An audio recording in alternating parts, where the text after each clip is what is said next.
สบายดีพวกน้องเนาะมื้อนี้อาจารย์เจียจะมาสอนเกี่ยวกับคณิตศาสตร์เพื่อสร้างนักเรียนเก่งหมอเจเนาะที่ในคลิปพันๆมานั้นอาจารย์ก็มีสอนเกี่ยวกับการสร้างนักเรียนเก่งหมอซีเนาะแล้วก็ต่อไปนี้อาจารย์จะเฮียงโตในบทเรียนที่ว่าการเกี่ยมนักเรียนเก่งหมอเจเนาะแล้วก็หมอซีควบกันไปเนาะแล้วก็แต่ละคลิปอาจารย์จะแยกให้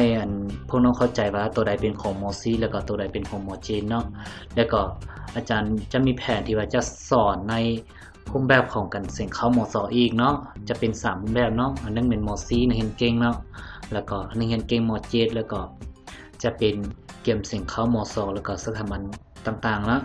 แล้วก็คลิปนี้อาจารย์จะมาสอนเกี่ยวกับสร้างเรียนเก่งมเจโดยเฉพาะเนาะในโจทย์ข้อนี้อาจารย์เพียงขึ้นมาก็บ่อย่างหลายเนาะให้พวกน้องเข้าไปเบิ่งว่าในโจทย์นี้เขาจะมีอย่างเดเนาะคือในหัวข้อนี้คือจงหาค่าของ a b เพื่อให้ ax เท่าคือพหุพจน์เนาะตัวนี้เนาะพหุพจน์ของ ax เท่า ax กำลัง3บวก3เนี่ยบ่แม่นเนาะคือ ax เท่า 3x กำลัง3บวก ax กำลัง2บวก bx บวก9เนาะหารค่าให้ bx เท่า e กำลัง2ลบ9แม่นบ่ฉะนั้นในข้อโจทย์นี้แม่นเฮาต้องหาค่าของหยังคือค่าของ a กับค่าของ a กับค่าของ b แม่นบ่ฉะนั้นเพื่อบ่ให้สับสนให้พวกน้องเนาะเฮาไปเข้าเลยในวิธีการแก้ว่าเฮาจะแก้แบบใดมันจึงจะได้คำตอบแล้วก็วิธีแบบใดในการสังเกตเนาะคือเฮาไปจักทำอินแม่นเฮาต้องได้จ้างตัวนี้ก่อนแม่นบ่คือตัวเศษคือการหันค่านี้แม่นเฮาต้องได้เอา bx แม่นบ่คือในการตั้งบังเลนเนาะคือ ax จะเป็นตัวตั้งหารเนาะแล้วก็ bx เป็นตัวหารแม่นบ่ฉะนั้นถ้า bx เป็นตัวหารหมายความว่า bx นี้ต้องแม่นใจผลหรือว่าต้องแม่นฮักที่ว่าตอบสนองให้ ax นี้เท่า0หรือว่า ax นี้หันข้างแม่นบ่ฉะนั้นเราต้องได้เอา bx นี้มาเป็นตัวกลางในการหาค่าของ a และ b ในบทโจทย์แบบนี้เนาะนั้นแม่นเราต้องได้ไปจ้างหา bx แม่นบ่คือ bx แม่นเท่า เท่า e กำลัง2ลบ9แม่นบ่เฮาคำนวณไปคือแยกส่วนคูณออกแม่นบ่เฮาจะได้ e ลบ3คูณ e บวก3เนาะเมื่อเฮาได้อย่างนี้แล้วเฮาจะหาค่าของ x เพื่อจะเอาไปแทนใส่ค่าของ a เพื่อจะไปหาค่าของ b ในพหุพจน์ a เนาะฉะนั้นเฮาจึงเอา bx แม่นบ่ให้ bx นี่เท่า0เนาะ bx นี่เท่า0เฮาจะได้ส่วนคูณ x ลบ3คูณ x บวก3นี่เท่า0เนาะจึงถอนได้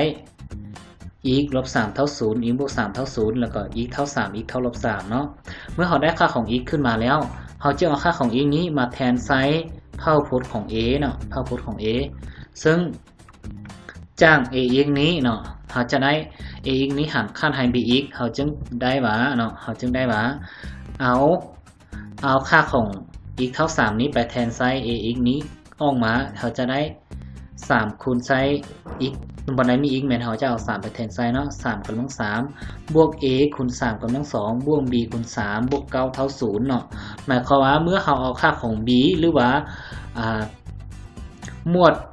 ของพหุพจน์ b มาแทนไซส์พหุพจน์ a จะเฮ็ดให้พหุพจน์ใน a มันเท่า0เนาะหมายความว่าถ้าหารค่าแล้วมันจะเท่า0เนาะแล้วก็เอา x ต่อไปคือ x เท่าลบ3ไปแทนไซน์เนาะเราจะได้3คูณไซน์ลบ3ทั้งหมดกำลัง3บวก a คูณลบ3กำลัง2บวก b คูณไซน์ลบ3ลบ9เท่า0เนาะเราจะคำนวณตัวนี้ขึ้นไปเนาะเราจะได้คือ3คูณไซน์3กำลัง3เท่า81เหมือนบ่หรือว่า3กำลัง4เนาะเท่า81บวกไซน์3กำลัง2เป็น9จึงได้ 9a b คูณ3จึงได้ 3b เนาะตัวนี้อาจารย์เขียนผิดเด้อตัวนี้เป็น b เด้อเป็น 3b เนาะแล้วก็ต่อไปบวก9เท่า0เนาะแล้วก็สมผลต่อไปแม่น3คูณไซน์3ลบ3กำลัง3เท่าลบ81เนาะแล้วก็บวกไซน์ตัวนี้เป็นอย่างจังบวกเนาะก็คือ3ลบ3กำลัง2เป็นกำลังคูณเนาะจึงได้บวก 9a b คูณลบ3จึงได้ลบ 3b บวก9เท่า0เนาะให้พวกน้องเจอว่าตัวนี้เป็น a เด้อเป็น b เด้ออาจารย์เขียนลงเนาะต่อไปเราจะใหม่ส่งตัวนี้เป็นสมผลคือสมผลที่1แล้วก็สมผลที่2เนาะเมื่อเราสังเกตเห็นว่าตัวนี้เป็น b เนาะ 3มาลบ3เป็น0แม่นบ่เฮาจึงเอา1บวก2เนาะเอาสมมุติ1บวกสมมุติ2ตัวนี้หมดไปแล้วก็ตัวนี้81ลบ81หมดไปเนาะ9บวก9เป็น18 9a บวก 9a ก็เท่า 18a เท่า0เนาะเฮาจึงถอนได้ a เท่าลบ1แล้วก็ถอนได้ b เท่าลบ27เนาะในหัวข้อนี้เฮาจึงได้ว่าคำตอบคือ a เท่าลบ1 b เท่าลบ27เนาะตามคำกันส่องหาตัวนี้แม่นบ่ฉะนั้นในบทโจทย์นี้เฮาจะเก็บมาฮอดเท่านี้ก่อนเนาะแล้วก็ทางน้องใดที่ว่าเป็นนักเรียนม.6 ม.7 ที่ว่าจะเกียมเป็นนักเรียนเก่งเนาะบ่ว่าระดับเมืองระดับแข็งหรือว่าระดับประเทศเนาะแม้นให้พวกน้องมาติดตามเพจหรือว่า Facebook YouTube ของอาจารย์เนาะแน่นอนอาจารย์จะสอนหาบทเลขที่ใหม่ๆแล้วก็บทเลขที่เก็บเสียงเข้าบทเลขที่ว่าเป็นนักเรียนเก่งเนาะอาจารย์จะเฮียงๆมาสอนพวกน้องในคลิปต่อๆไปเนาะมาฮอดนี้อาจารย์ก็จะมาสิ้นสุดในเท่านี้เนาะขอบใจ